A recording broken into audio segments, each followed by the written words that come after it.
వ్యక్తిని అప్రూవల్ గా మార్చారు. అతన్ని భయపడిస్తున్నారు, డబ్బులు ఎంత చూపించారు, భార్యను బెదిరించారు, నిన్ను జైల్లో పెడతానని చెప్పి జైల్లో పెట్టి అక్రమంగా జైల్లో పెట్టారు, బందోబస్తు ఇవ్వకుండా అతని భయభ్రాంతులకు గురి చేస్తున్నాడు. సరే నేను మీకు అధికారం చేతిలో ఉందని చెప్పి ఒక చిన్న మీరు నేను చిన్న తప్పు చేసి ఉంటే మనకి ఇటువంటి న్యాయం జరిగేదా? కనీసం దొంగతనం చేసిన దొంగకైనా ఈ న్యాయం జరిగేదా? పోలీసులు ఇప్పటికీ అరెస్ట్ చేసి జైల్లో పెట్టేవాడు. కానీ సామాన్యుడికో న్యాయం, ముఖ్యమంత్రికో న్యాయం, ఎంపీలకో న్యాయం, ఎమ్మెల్యేలకో న్యాయం. ఈ న్యాయం రాష్ట్రంలో దేశంలో ఏమని సందేహాన్ని ఇస్తారో నాకు అర్థం కావటంలా. ఇది ఎవరికైనా ఒక సమాన న్యాయంగా ఉండాలి. కానీ సిబిఐ అధికారులని తరిమేంత శిక్ష సామర్థ్యాలు రాష్ట్ర ప్రభుత్వానికి ఉందంటే దీని వెనకాల ఏ శక్తులు దాకా ఉన్నాయి, ఎవరి అండదండలు పుష్కలంగా ఉన్నాయి, ఎవరిని అనుమానించాలని పైన $1 మిలియన్ ప్రశ్న ఇది రాష్ట్రంలో ఉంది. ఇది కాకుండా ఈ చుట్టూ ఉన్న సాక్ష్యాలు భయభ్రాంతులు గురి చేయటం, సాక్ష్యాలు మాయం చేయటం, ఫైళ్లు తారుమారు చేయటం, అధికారులు అటు ఇటు మార్చడం, వార్నింగ్లు ఇవ్వటం, లోకల్ గా ఉన్నటువంటి చిన్న చిన్న చిత్తగా సాక్షులు భయపడిపోయి వెళ్ళిపోయి పరిస్థితి ఏర్పడతా ఉంది. టోటల్ గా అవినాష్ రెడ్డి గారు ఈ కేసులో ఉన్నారని చెప్తున్నా, వివేకానంద రెడ్డి కేసు మర్డర్ సంబంధించి ఎటువంటి పురోగతి 5 ఏళ్లుగా ఎటువంటి పురోగతి లేదు. ఏడేళ్ళు మమ్మల్ని ఆడే ఉంది. ఈ 60 విభాగాల కథలు రాసి చదువుతుంటే వాస్తవంగా ఎఫ్ఐఆర్ లో చూస్తుంటే వాస్తవంగానే సాక్షుల్ని ఎవరైతే ప్రేరేపిత అభియోగాలు మోపిన వ్యక్తులు ఉన్నారో పక్కదారి పట్టిస్తున్నారు.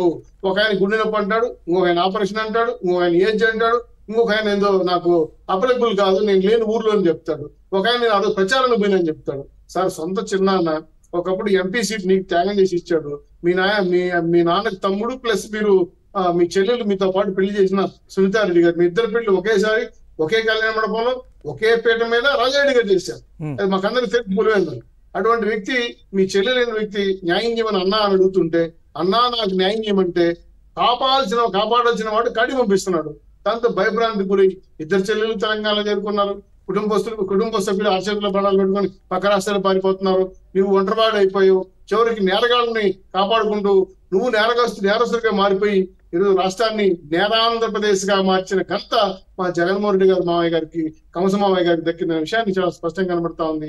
దీని వెనకాల తాడేపల్లి గెస్ట్ హౌస్ లో కానీ, ఢిల్లీ పెద్దలు కానీ, అదే సిబిఐ అధికారులు కానీ, అలాగే సిట్ అధికారులు కానీ, రాష్ట్ర పోలీసులు కానీ, కడప కర్నూలు ఆంధ్రప్రదేశ్ ఎస్పీలు కానీ వెనక పెద్ద ఎత్తున పద్మవ్యూహం రచించారేమనిపిస్తుంది. ఈ కేసు తాలూకు పూర్వపరాలు పూర్తిగా నిర్వీర్యం చేసి కేసుని పూర్తిగా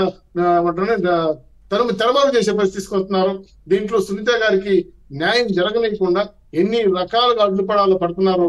పుడితే ఆడపిల్ల పుట్టాలని నిరసనగా ఈరోజు సునీతారెడ్డి గారు పెద్ద ఎత్తున మహిళగా ఉండి పోరాడుతా ఉంది.